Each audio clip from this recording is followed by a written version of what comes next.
Good morning, everybody. So there is no lecture tomorrow. I've decided to cancel the lecture for tomorrow. If you have a lab section, though, you still have to come to the lab. So I don't have any flexibility on whether or not I can cancel labs because of engineering accreditation issues. So yeah, sorry about the lab, but there is no lecture. All right, so we were talking about hashCode. Is this thing working? Yeah, we were talking about hashCode in the previous lecture. We were also talking about equals. So remember, if you're going to override equals, if you're going to change the way that equals behaves for your class, you also have to change the way that hashCode behaves for your class. The reason you have to do this is because hashCode uses the memory address of the object to compute the hashCode. That's the default version that you get from object. Right? And that's also the default version that you get from equals. Right? So the equals that you get from object tests whether or not two objects are the same object. Right? So in other words, do they have the same memory address? So in this little example code here, where we make a point P, whose coordinates are 1 and minus 2, if we add that point to a hash set, then the hash set says, yes, it contains P. But if you add a point that's equal to P and ask the hash set, does it contain that point, the hash set will say no, unless you have replaced the implementation of hashCode. Right? The reason this happens is that because P and Q are different objects. Right? And so that means the default version of hashCode will compute a different value for those two objects, probably, because their memory locations are different. Right? And so if you get a different value of, if hashCode returns a different value for the two objects, the hash table probably looks in the wrong place when it searches the hash table. And so it says P equals Q is, and it says it does not contain the point. That's supposed to be point, right? Even though Q is equal to P. Right? OK, so how do you actually implement hashCode? So the idea is basically you take your object, right? So every object's got an x and a y coordinate. And you somehow take the fields of the object and convert them to some integer value in some way. Right? So you need some algorithm that can take the fields of your object and turn them into ints. So the requirement for hashCode is that it returns an int, right, based on the state of your object. So this is a technically legal version of hashCode. Right? So bad, but legal. Right? So if you implement hashCode this way, what ends up happening is every point has the same hashCode. Right? So when you put a bunch of points into a hash set or into a hash map, they all go into the same bucket. Right? And what does that do? That causes your hash collection to effectively behave like a list. Right? And the whole point of using the hash collection in the first place was that you want very fast contains, removes, what else? Add, I guess. If it behaves like a list, now you've got ON for contains or remove. Right? So you can do that. So don't do that. Similarly, you don't want to do something like this. Right? So here we're going to take x and y and just add them together, which is fine. And then we're going to cast the result to an int, which is also technically legal. Right? This is better than the previous version. Right? So now if you have 2 points that are very different, whose coordinates are very different, right, then they will produce different hashcodes. Right? If you have 2 points whose coordinates are the same, they produce the same hashcode. The problem is, in this case here, is if you have 2 points that have similar coordinates, right? So in other words, their coordinates don't differ by very much, then they also produce the same hashcode. Right? And so this thing here runs into a problem. So for example, suppose the problem that you're solving involves a bunch of points inside the square whose corners are 0, 0, and 1, 1. Right? So they're inside the unit square. Cmpe 212. Is that? No, I think I'm in the wrong one. You're in the wrong room. All right, sorry guys. Nope. OK. Right. So imagine that you have, so your problem you're working on, everything is inside the unit square. Right? So the problem is all your points will hash to the same bucket. Well, almost all of them will hash to the same bucket in this case. Right? So you want to try, the idea behind hashCode is you want to try to randomly distribute objects through the hash table. Right? And so this hashCode here, you want it to produce very different values if the sorry, if the two objects are not equal. That's the hope. Right. Okay, so in general, you don't write your own hash code, but if you want to know how to do it, is it here somewhere? No. If you want to know how to do it, you can look in the notebooks for the course, and there's a hashCode notebook that tells you exactly what algorithm Eclipse uses to do this. Right. The older versions of Eclipse anyway. Right. So in Eclipse, if you generate equals in hashCode, if you ask Eclipse to generate equals in hashCode for you, then what you get is something that yields reasonably good hash functions. But it does not yield state-of-the-art hash functions, and the Java platform libraries don't provide these sort of functions for you. Right? Why? Because it turns out it's very hard to do. So writing such hash functions is a research topic best left to mathematicians and theoretical computer scientists. Right? If you know anything about cryptography, then this is related to hashing in cryptography as well. It turns out there is no such thing as a universal hash. So there's no hash function that works for, that we know of, that works for every type of object. Okay, so there's something else we have to talk about here. Where are the requirements? Oh, here. I missed this slide here. I guess this slide's pretty important. Okay, so when you implement hashCode, there are it would be nice if you had two objects that are not equal, right? That they produce different hashcodes, right? It's not required, right? But it would be nice if that was the case, right? So two objects that are not equal are allowed to have the same hashcode. If you think about it for a little while, you'll realize very quickly that it's impossible for every distinct object to have a different hash code. Right? Int is only 2 to the 32. Right? There's only 2 to the 32 ints. How many points do we have?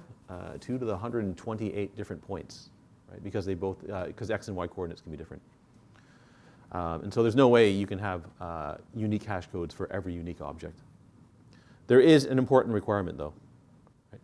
So if two objects are equal, then their hash codes must also be equal.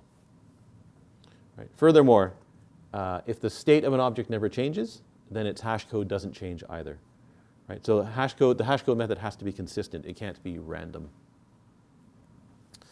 So this is important right here. Right? So if x equals y is true, then their hash codes must be true. Right? And that's because the hashed collections are going to use the hash code to search for objects in the hash table. Right? So if two things are equal, then you have to look in the same bucket for those objects, and that means their hash codes have to be equal. Right? So that requirement there is actually quite important, and that's also why when you ask I closed Eclipse, sorry. That's also why when you ask Eclipse to generate equals in hash code for you, it always asks you what fields do you want to use to generate these methods. Right? So if this is the requirement, right? So if x equals y is true, then their hash codes must be equal. You have to be, if you're implementing hash code and equals by hand, you have to be careful about what you're doing. Right? So for example, suppose you have our point2 class here. Suppose its equals method says 2 points are equal if the x coordinates are equal. Right? In other words, you ignore the y coordinate. Doesn't make sense, but let's suppose that's the case. Right? If you write this hash function now, you've got a problem.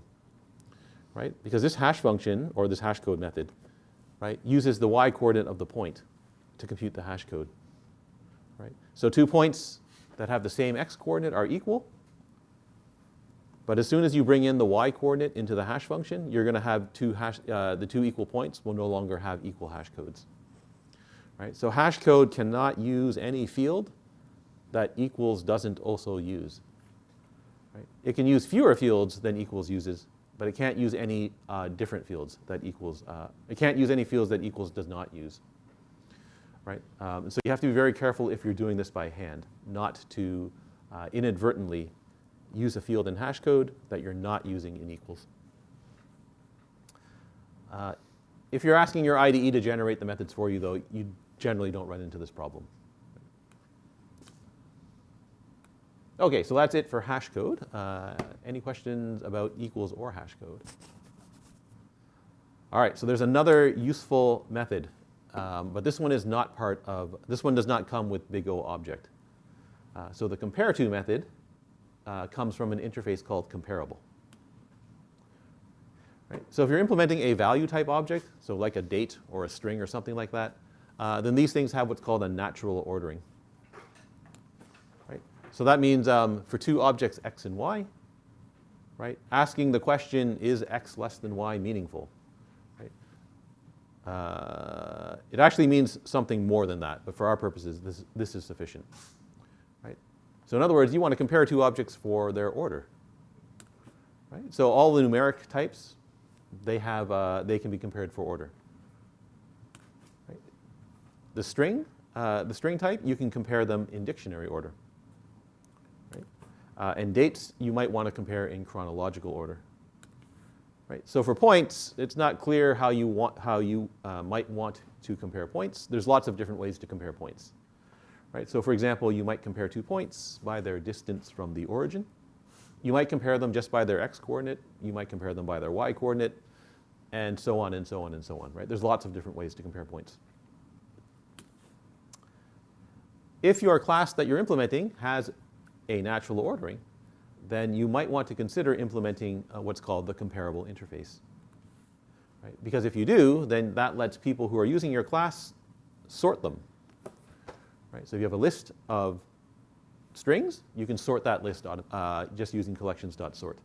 Right? If you have an array of strings and it's sorted, then you can binary search the array using arrays.binary search. All right, so remember what an interface is, right? So list and sets, those are both interfaces. Comparable is also an interface. Right? So an interface is just one or more related methods that have no implementation. So the comparable interface has exactly one method in it. Right? So when you make an interface, you replace the keyword class with interface. Right? So the name of the comparable interface is big C comparable. It's got this the angled bracket with a type in it, so this is a generic interface. It has only one method, right? So the method returns an int. It's called compareTo, and it takes in an object of type t, right? Whatever your generic type happens to be. In an interface, all the methods are always public. So the fact that there's no access modifier here isn't significant, right? That method is in fact public. So remember, if a class implements an interface, then that class promises to provide all the methods that are in the interface. OK, so what does compareTo do exactly? So it compares this object with the specified object for order. Right? So the way that you use compareTo is you write something like x.compareTo y. Right? compareTo returns negative integer, 0, or a positive integer, as this object is less than, equal to, or greater than the other object. If it can't compare the other, so the object that's passed into the method isn't the right type, then you get an exception. All right, so let's implement compareTo for our point2 class. Right, so I'm going to decide to compare points by their distance to the origin. Right? So in other words, points that are farther from the origin are quote unquote greater than points that are closer to the origin. So for compareTo, what do we need to do? Well, I need to compute the distance from the origin for this point. Right? I need to compute the distance from the origin for the other point. Right? And then I want to compare the two distances. Right? So if the distance for this point is further from the origin, then I want to return a positive value. If it's closer to the origin, then I want to return a negative value. If they have the same distance from the origin, then I want to return 0. All right, so it's easy to do, right? So as soon as you decide that you want to implement compareTo, the first thing you need to do is you need to say that you're implementing the comparable interface. Right? So that specification comes after the class name. Right? So point2 implements comparable, and we're going to compare point2 to other point2 objects. So the type that goes in here, in this case, is point2. Right? Now you add your compareTo method. Right? It's always public, it's always int, it's always compareTo. Right? This type here is normally the same as the class. Not always, but it's normally. Right? So we're going to compare points to other points. Right? And now you just go ahead and compute the distance to the origin. Right? So for a two-dimensional point, the distance to the origin is just x squared plus y squared, take the square root. There's a better way to compute that distance, though. So there's a method in the math class called hypot. Right? Hypot is short for hypotenuse. right? So that computes the distance from the origin for a point x, y. Right? Hypot is a little bit better. Well, it's a little bit better than computing the square root of x squared plus y squared. It can compute the distance in a clever way. So it avoids any overflow that happens. Right? So when you compute x squared plus y squared, both x squared and y squared and the sum can saturate to positive infinity. Hypot avoids it if it can. So it's the quote-unquote correct way to compute the distance to the origin for a point x, y. Right. The other distance is just the same thing, right? Compute the distance from the origin using the x and y coordinate of the other point, right? And now we compute the distances, right? So if this distance is greater than the other distance, then this point is greater than the other point. So we return any positive integer. It doesn't matter which value you return here, as long as it's positive. Right? So I'm going to choose to return 1. If this point is closer than the other point, I'm going to return -1. Again, you can return any negative integer here. If they have the same distance, just return 0. Right? Okay, so you shouldn't forget what they hopefully taught you in your previous computing courses. Right? If there are methods or functions that do what you want to do, then you should use those methods or functions instead. Right? So in this case here, I can avoid this entire if statement. Right? Because, although the wrapper classes know how to compare values of their type. Right? So double has a method that can compare two double values for order. Right? And it's called compare. Right? So double.compare, this dist and other dist, will return an appropriate value for compareTo. Right? So in other words, if that value is greater than that value, it returns a positive integer. If that one is less than that value, it returns a negative integer. If they're equal, it returns 0. Yeah? You're saying it returns a positive or negative integer. Is it always like 1, or does it actually depend on the difference? You would have to look at what the documentation for compare says it returns. I don't actually know what, I haven't memorized what it returns. Yeah. We'll get back to your question though in a minute.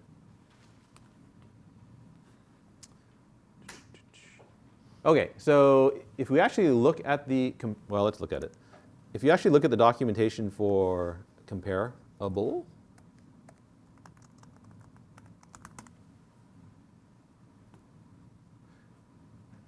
notice that a lot of things implement comparable, right? So if you actually look at the documentation for it, remember the method's only got one, the interface only has one method in it.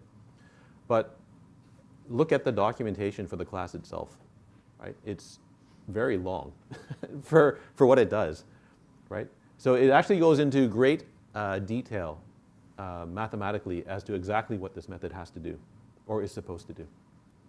Right? So in other words, it actually explains what does it actually mean to have a total ordering, et cetera, et cetera, et cetera. Right? Again, there's only one method here, right? And there's a bunch of requirements here as well. Right? So we're not so interested in the mathematical requirements of the method. We're more interested in actually implementing this thing. Now, what the documentation does describe, though, it does describe what it means for compareTo to be consistent with equals. Right? So normally when you're implementing compareTo, you're also implementing equals, right? Because they're sort of related concepts. So we say that compareTo is consistent with equals if the following two conditions hold. Right? If you remember your math, this is if and only if. Right? So compareTo is consistent with equals if and only if x compared to y returns 0 when x equals y returns true. Right? If you don't remember your math, then you can just use both conditions. Right? So if compared to y returns 0, then x equals y is true. And if x equals y is true, then x compared to y returns 0. Right? It's not required that compareTo be consistent with equals. Right? So that is, you can have a situation where x compared to y returns 0, but x equals y is false. Right? And that's exactly the condition that we have here, right? So this compareTo method returns 0 when 2 points are equidistant from the origin, right? So in other words, any 2 points on a circle centered on the origin, they compare as being equal, right? Because they're equidistant from the origin. However, 2 distinct points on the circle are not equal, right? So in this case here, what we just implemented, you can have x equals y be false, but the 2 points, when you compare them, you get back 0. Right? Similarly, it's possible but less common to come up with a situation when x equals y is true, but x compared to y is not 0. Right? So this one is easy to come up with situations where that's the case. This one is a little bit more awkward to come up with situations where this is the case. Right? So that's what it means to be comparable. Sorry, that's what it means for compareTo to be consistent with equals. So when you implement compareTo, if you're comparing floating point values, then you should generally use float compare and double compare rather than using less than, greater than, or equal to. Right? The reason you should do this is because of the existence of not a number and the fact that -0 is equal to +0 if you use equals equals or less than or greater than. Right? If you use float compare or double compare, then -0 and +0 are not equal. Right? Okay, so if you go ahead and implement compareTo and something's wrong with it, then that ends up breaking a lot of other code. Right? So anything that relies on compareTo will break if you say your class implements comparable and there's something wrong with your implementation. Right? So anything that relies on sorting, like tree set or tree map, will probably break. Right? Because internally, tree set and tree map are going to call compareTo on objects that you put into the set or map to figure out where they should go in the set or map. Many of the methods in collections and arrays will break. So in collections, there are methods that sort a list. How do you sort a list? You have to compare elements in the list. Right? In arrays, there's a binary search method. How do you binary search a sorted array? You compare elements in the array. Right? How does Java do it? It calls compareTo. Right? So you have to be a little bit careful when you implement this method to make sure that it actually satisfies the contract that's specified in its documentation. Okay, so sometimes, and this is related to your question, compareTo can return extra information other than just the whether or not something is less than, greater than, or equal to something else. Right? So our counter class, remember a counter is just something that counts from 0 up to integer max value. Right? It kind of makes sense to compare two counters. Right? You just compare them by their values. When you implement, if you decide to implement compareTo for counter, you can consider returning the difference in the two counter values. Right? So if we decide to implement comparable for counter, right? So implement comparable counter, right? Then in our compareTo method, you can implement it like that. Right? So you can take this value and subtract the other value. Right? If the value of this counter is greater than the other value, then this returns a positive integer. Right? If they're equal, then it returns 0. And if this value is less than the other value, it returns a negative integer, which is exactly what compareTo is supposed to do. Right? So this particular version of compareTo also gives you extra information. Right? It's able to return the difference between the values of the two counters. Now, when you write that, right, the very first thing you have to think about is this thing going to overflow or not? Right? Because if it does, this is going to break. Right? It's going to give you the wrong answer. So the question is can this thing actually overflow? What do we think? I guess the better question is when would it overflow? Yep. Assuming both of them are positive? Yes, there is an invariant in the class, right? There's a class invariant, right, where it's positive. Right? So if these are both positive, that can't overflow. Right? The only way this overflows is if that's negative. Right? Then you have negative some value. Negative, subtract some negative value, and that becomes a positive value. Right? So then you get a positive value plus a positive value, which can overflow. Right? If you take a positive value and subtract another positive value, it can't overflow. Right? So this is actually safe from overflow, but you cannot do this in general. Right? If you find yourself wanting to write this when you're implementing compareTo, you have to ask yourself, will this thing overflow or not? Right? And if it does, you can't implement it this way.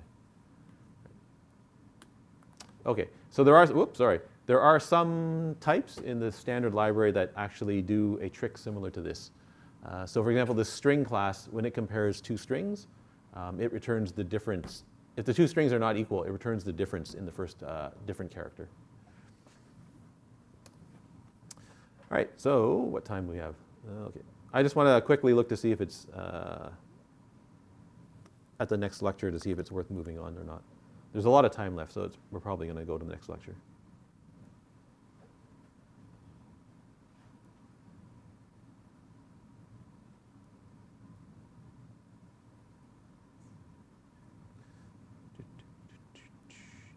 Oh, enumerations. Sure, let's do this one.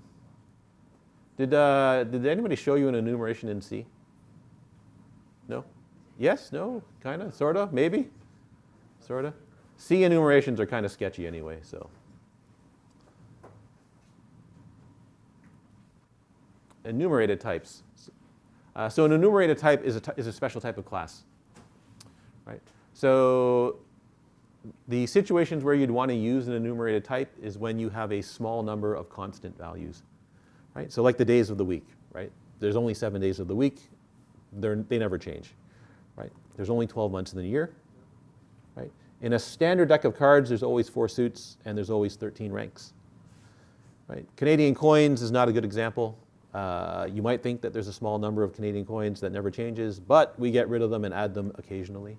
So that's not a great example. Similarly with the provinces and territories, right? Most of the time they're constant, but every once in a while we add a new province or territory. Planets of the solar system, again, not a great example. Pluto is sometimes a planet and sometimes it's not, right? Arithmetic operations, though, that seems to be, there seems to be a pretty standard set of constant arithmetic operations. Right, so these groups all have in common, there's a relatively small number of constant things. Right, and that's what enumerated types are for. Right, so an enumerated type, you'll often see it called an enum, is just a type whose values consist of a fixed set of constants. Right? So again, using the previous examples from the previous slide, right? So the days of the week would be Sunday through Saturday. Right, months of the year, January through December, and so on, and so on.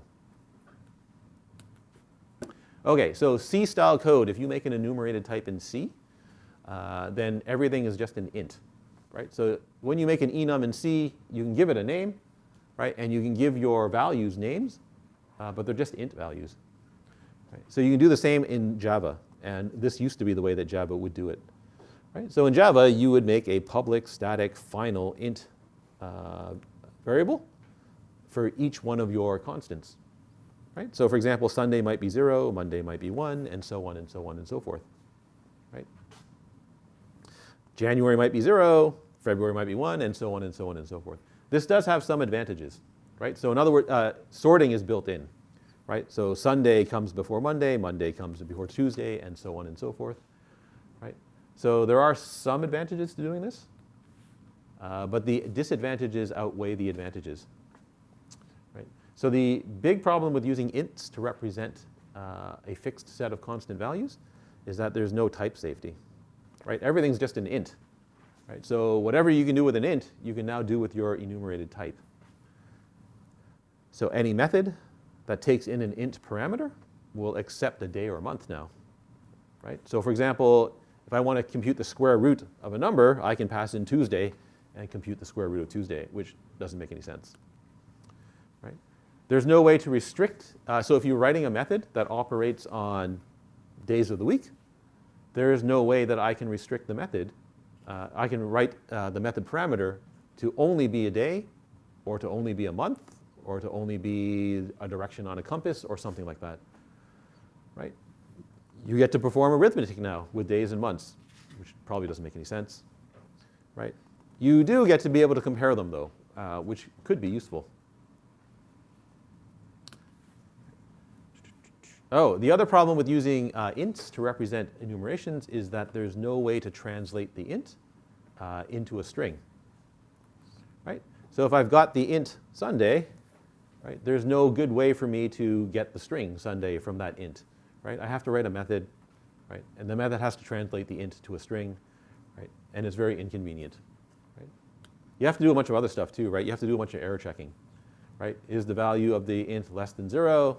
Is it greater than 6, right? And so on and so on and so forth.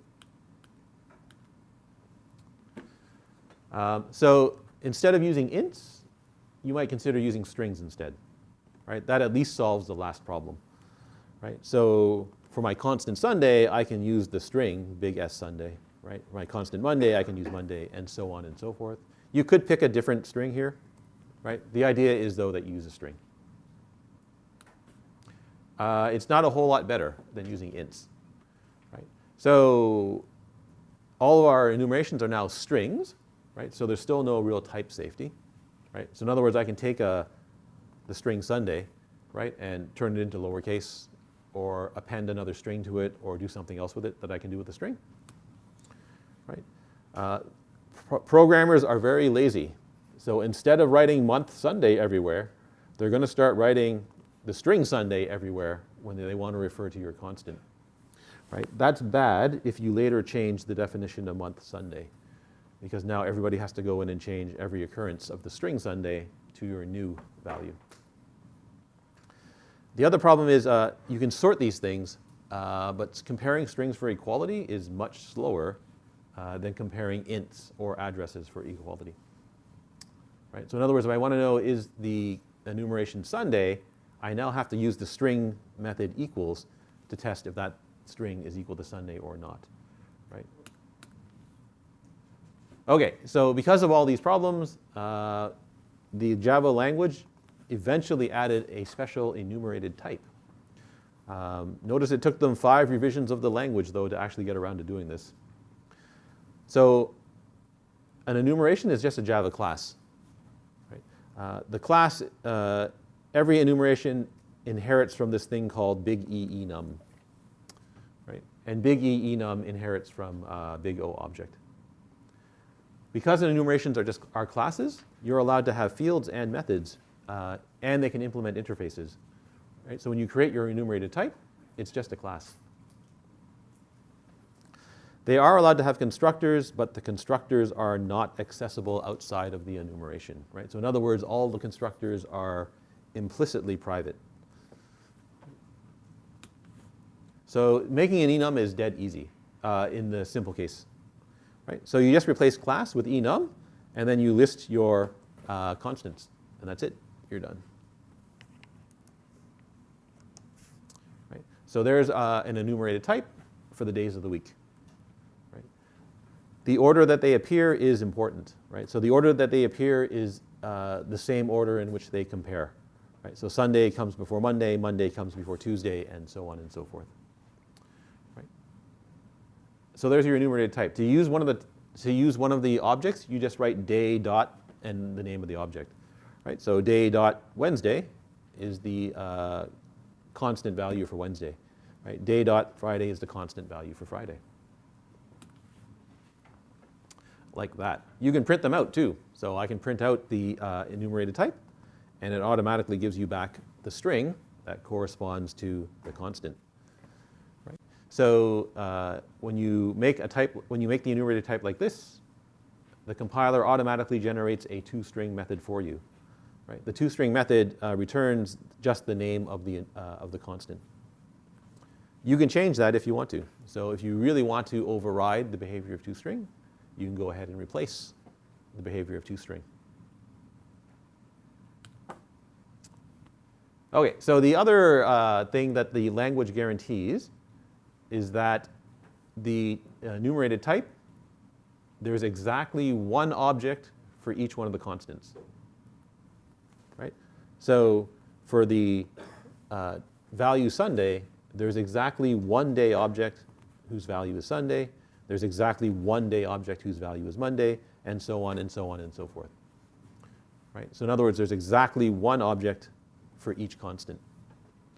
Right? And that means that you can safely use equals, equals, or not equals to compare two constants in an enumerated type. Right? You don't have to use equals in this case. Right? Why can you use equals, equals? Because equals, equals tests are two objects the same object. There's exactly one object called Sunday in your program when you use an enumerated type. So that's fine. Right? The other reason you can do this is because people can't make anybody outside the class cannot add a new constant to your type. Right? There's no public constructors, so no one else can make a day object or a month object or whatever else. Right? And so you never have to worry, is there another object that's equal to Thursday? Right? There isn't. So the enumerated types, they are actually types, right? They're instances of a class, right? And therefore, you get all the benefits of type safety, right? So let's make another type for the months, right? So now we have the months January through December. Oh, sorry, right? You can now write a method, right, that takes in just a month, right? Or you can write a method that takes in just a day, right? And now you can't pass it any other enumerated type. Right? Your method only takes in a month, or it only takes in a day, and that's it. Right? You don't have to worry about passing in an int and then something funny happening with that int, or string. If you want to compare your enumerated types, if you want to compare two instances of your enumerated type, you get comparable for free. Right? So the constants in your type define the order in which they compare. The one drawback to this is that you cannot change the way that compareTo behaves. Right? So it's always the order in which they appear when you create the type. Right? So you can't override the behavior of compareTo. Right? So for the month class, right, January always comes before February. February always comes before March, and so on and so on and so forth. It's a bit of a problem for the day class. Right? Because here Sunday comes before Monday, and so on and so on and so forth. Some places or some countries like to start the week on Monday. And so you'd want Sunday at the end. Yep. So could I use a greater than operator in that case? And it'll return true that Wednesday is greater than Tuesday? Yes. So when you say x dot compare to y, or sorry, if you say Tuesday dot compare to Wednesday, you'll get back a negative. You'll get back -1. It's actually, do I tell you what it says? What it does? I don't. OK, so right here. Right? So the value that's returned is just the distance between the two enumerations, the two constants. Right? So if it's Monday and Thursday, D1 and D2, right? Monday is 3 days before Thursday, right? D3 and D1. Thursday, whoa, D3 and D1. So Saturday is 5 days after Monday, and so on and so forth.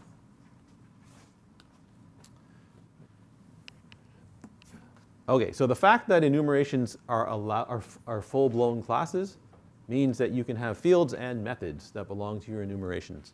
And this actually means that you can do a lot more with an enumeration in Java than you can do in a language like C.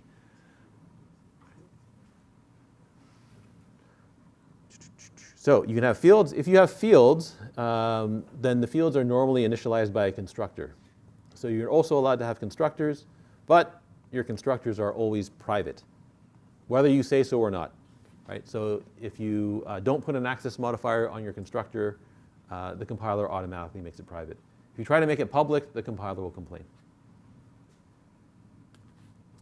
OK, so here's the month class. Now, inside the month enumeration, so I want to store the number of days that are associated with each month.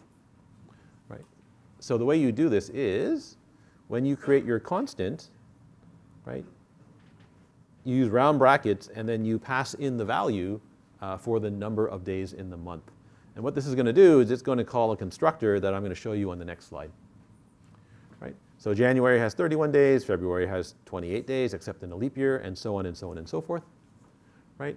Where am I going to store the number of days for each month? I need a field. Right? Whoa, sorry.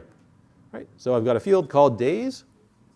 Right? Now remember, enumerations are supposed to be constants. So it kind of makes sense to make this field final as well. Right? You don't have to, but it kind of makes sense to do so.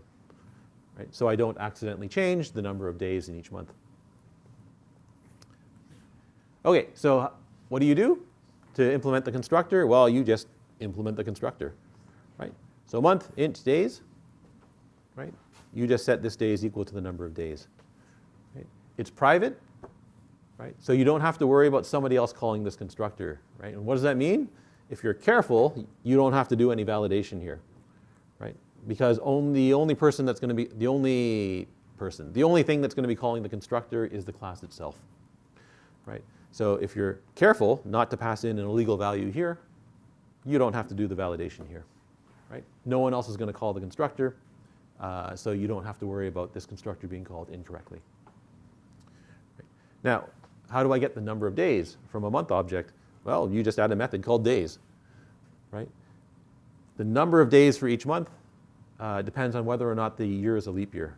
So you also have to pass in a year, right? And that will return the number of days in the month, right?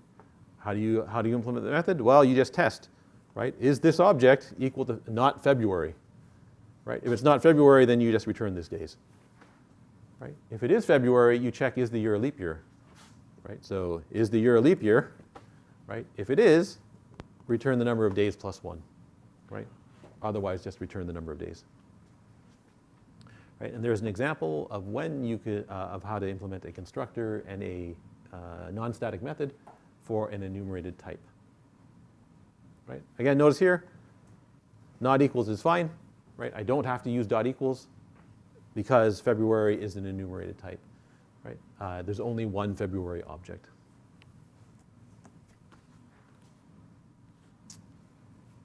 All right.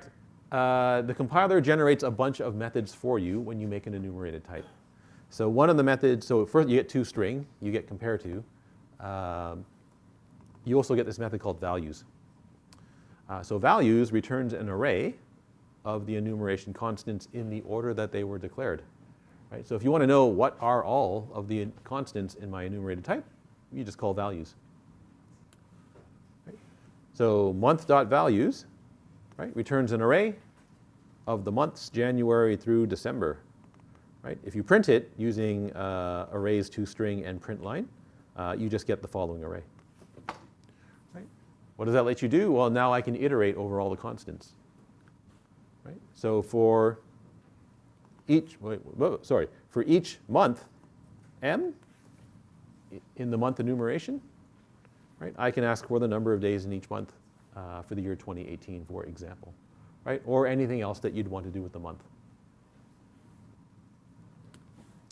Right? So that example there just prints that, produces that output there.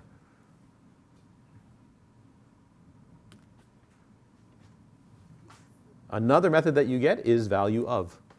Right? So a common operation when working with enumerations is that you have a string that happens to be equal to one of the enumerated constants. Right? To convert that string to one of the constant values, you can use value of. Right? So value of returns the constant that corresponds to the string. Right? So for example, right, using the month class, right, if I want the month object that corresponds to the string May, right, then I just write month.value of May, right, and you get the object that corresponds to the month May. Right?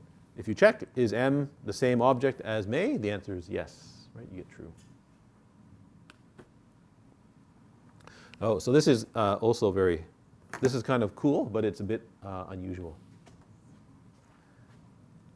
So every constant in your enumeration represents a different object. In Java, you're allowed to have every object in your enumeration is allowed to have its own version of a method, which is kind of unusual at this point in this course, but is also quite cool. Right? So the way you do this is you declare what's called an abstract method in your enumeration. Right? Well, I'll show you how to do that in just a second. Each constant then overrides the abstract method in a constant-specific class body. So again, I'll show you that in a second. Right? So the example we're going to look at here is we're going to make a small enumeration that represents the arithmetic operations on a simple calculator. Right?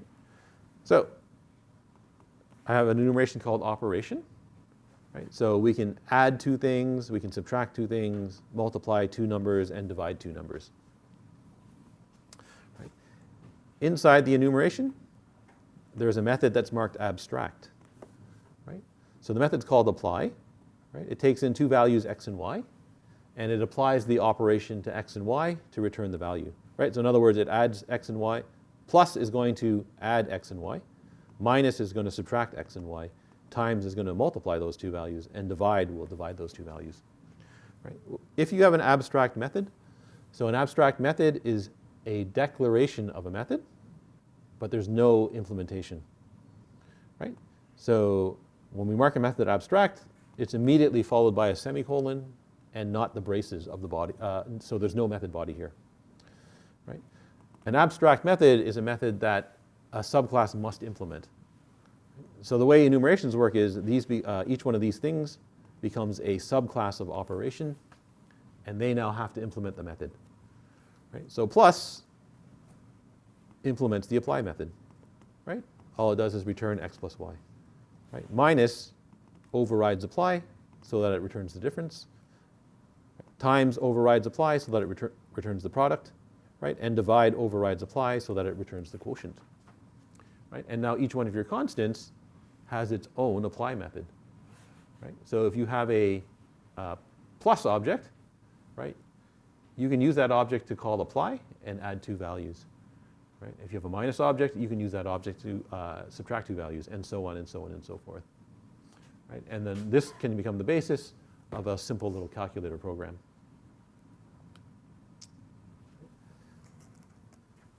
All right, so where should you use enumerations?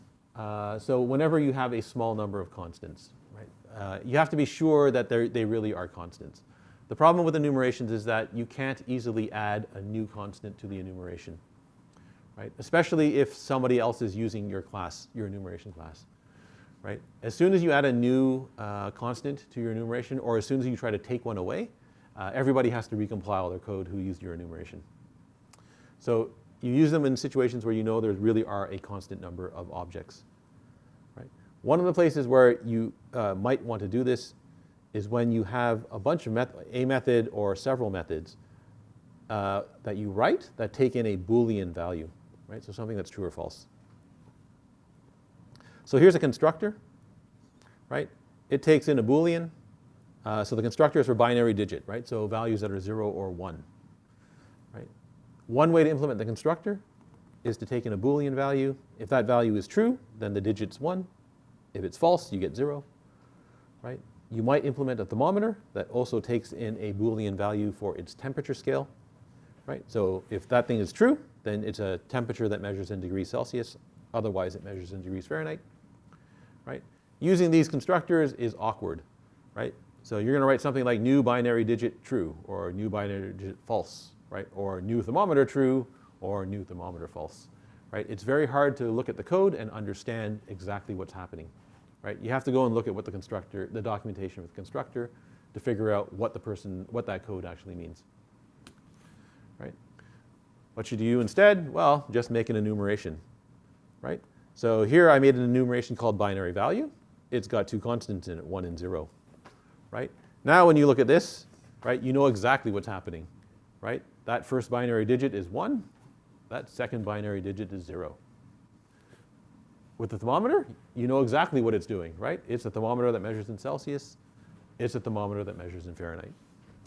Right? So using enumerations, it's easy to do, and it makes your code a lot more readable. All right, so in general, you want to use an enumeration when you need a set of constants whose values are known when you write the enumeration. Right? I guess in the next class, we'll very quickly look at this card class. But we're out of time for today. All right, so if you're in the lab, I will see you in the lab. Next, if you're not, I will see you after reading week.